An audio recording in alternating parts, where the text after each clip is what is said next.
सुबह 7 बजे alarm off हुआ, फोन चेक किया, उसके बाद शावर लेके अपनी वर्क यूनिफॉर्म पहनी, फिर ब्रेकफास्ट अगर उसके लिए टाइम बचा हो तो, फिर गाड़ी या कोई पब्लिक ट्रांसपोर्ट से जॉब की तरफ जाना, देन वर्क फ्रॉम 9 to 5 जिसमें बॉस से डील करना, एंडलेस ईमेल्स और एसएमएस का जवाब देना, बिजी एक्ट करना, प्रोजेक्ट्स की इम्पॉसिबल डेडलाइंस मिलना और फिर भी बॉस से एग्री करना और घड़ी की तरफ देखते रहना।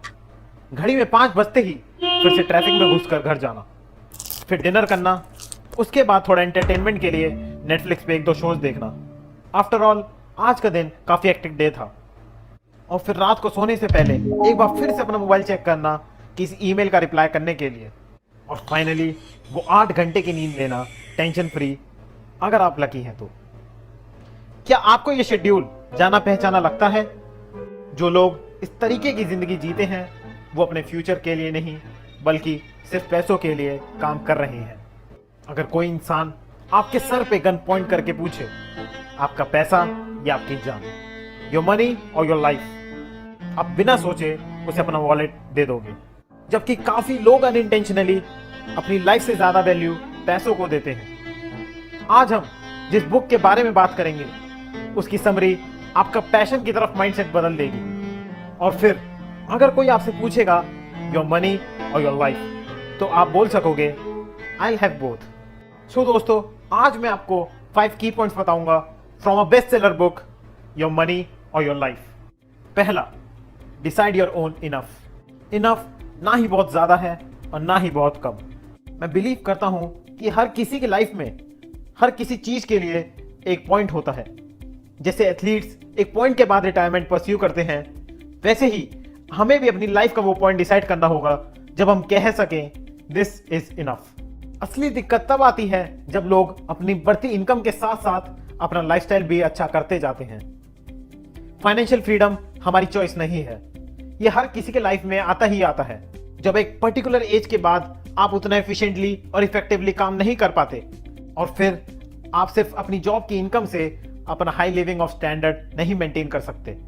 अगर आप अपना इनफ डिसाइड नहीं करोगे तो आप अपनी पूरी जिंदगी काम करते रहोगे और उस पॉइंट के बाद जब आप उतना एफिशिएंटली काम नहीं कर पा रहे तब आपको किसी और पे डिपेंडेंट होना पड़ेगा। तो आप सबसे पहले ये डिसाइड करो कि आपको अपने रोजमर्रा के खर्चे करने के लिए और अपनी जिंदगी जीने के लिए कितने रुपए चाहिए और वही आपका इनफ होगा। Second, more money does not equal to more happiness. 1980s में एक एक्सपेरिमेंट हुआ था जिसमें 3 डिफरेंट इनकम ब्रैकेट से रेंडमली लोग चूज किए गए थे।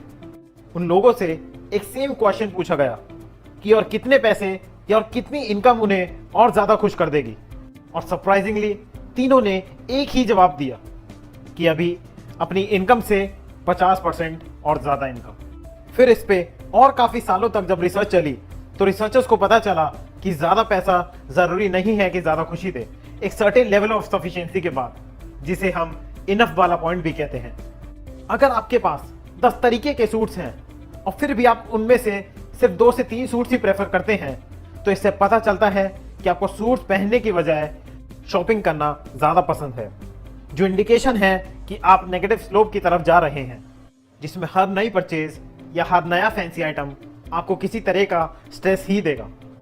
तीसरा, calculate your true hourly wage. हम एक इंडियन की average income 3 lakh per year मान लेते हैं और हम ये भी मान लेते हैं कि एक एवरेज पर्सन हफ्ते में 40 घंटे काम करता है और साल में 45 हफ्ते काम करता है, छुट्टियां और सिक लीव्स मिला के। तो इस हिसाब से हमारी आवरली इनकम हो गई 3 लाख डिवाइड बाय 40 टाइम्स 45, जो कि अप्रोक्सीमेटली होगी 170 रुपीज। लेकिन ये आवरली इनकम हमारी रियल आवरली इनकम नहीं है।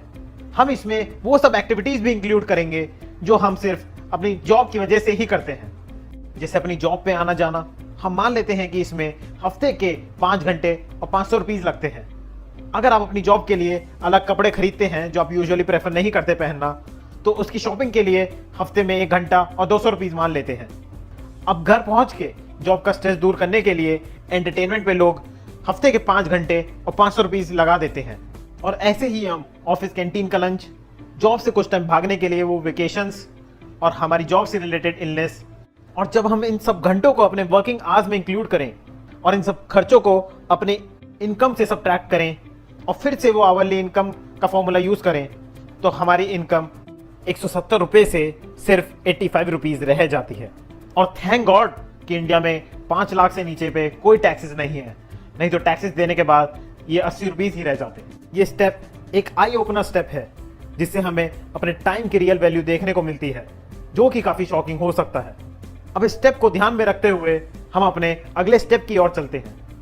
फोर्थ, मनी इजंट रुपीज और डॉलर्स, इट्स लाइफ एनर्जी। हमारी मेन करेंसी रुपीज, डॉलर्स या कोई और पैसा नहीं है, हमारी मेन करेंसी है लाइफ एनर्जी। और ये एक ऐसी करेंसी है जो हमें वापस कभी नहीं मिल सकती, क्योंकि हम अपने दिन के घंटे ट्रेड करते हैं पैसों के लिए। अपनी जॉब में हम आसानी से कैलकुलेट कर सकते हैं कि हमारे खर्चों की रियल कॉस्ट क्या है in form of life energy. हमने पिछले स्टेप में निकाला था कि एक एवरेज इंडियन की आवरली इनकम अराउंड 85 रुपीज है, तो उस हिसाब से जैसे अ ब्रांड न्यू स्विफ्ट की रियल वैल्यू हमारे 750 डेज होगी, एक नेटफ्लिक्स अकाउंट के महीने की कॉस्ट 6 डेज होगी, और एक रेस्टोरेंट के विजिट की कॉस्ट अराउंड 5 डेज होगी। और ऐसे ही आप अपने सारे एक्सपेंसेस की कॉस्ट निकाल सकते हैं in form of life energy. और हर एक एक्सपेंस करने के बाद और उसे नोट डाउन करने के बाद आप अपने आप से ये 3 क्वेश्चंस पूछे। पहला, क्या आपको ये एक्सपेंस करने के बाद सेटिस्फैक्शन मिली इन प्रोपोर्शन जितने आपने अपनी लाइफ एनर्जी स्पेंड की थी? दूसरा, क्या इस एक्सपेंस को करने से आपको अपनी लाइफ में कोई एक्स्ट्रा वैल्यू मिली? और तीसरा, अगर आप सिर्फ पैसों के लिए काम नहीं कर रहे होते तो क्या आप ये खर्चा करते?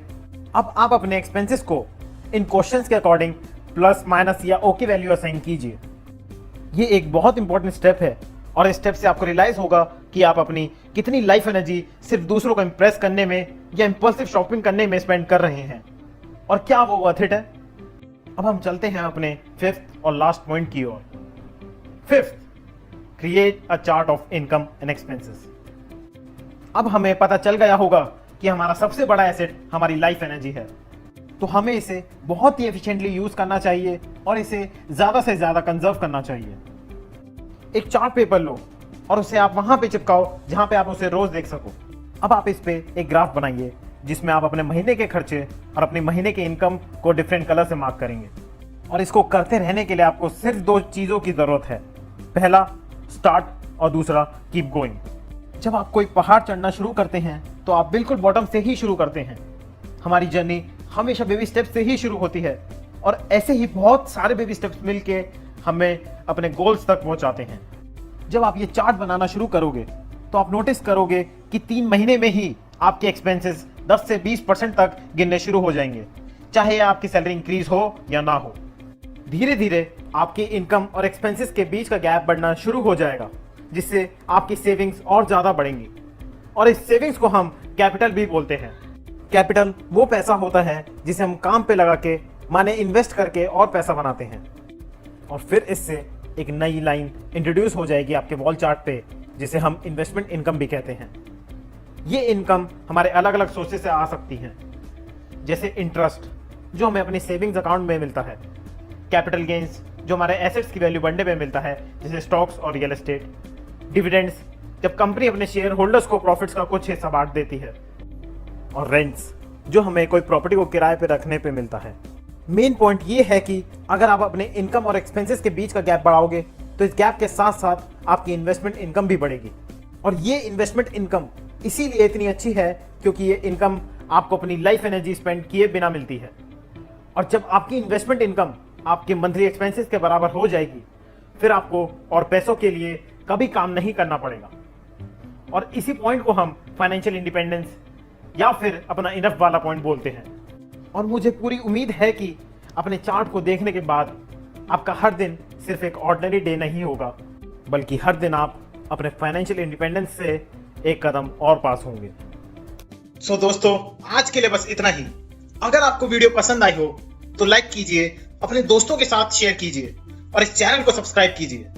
और अगर आप किसी टॉपिक पे वीडियो चाहते हैं तो हमें नीचे कमेंट करके जरूर बताइए।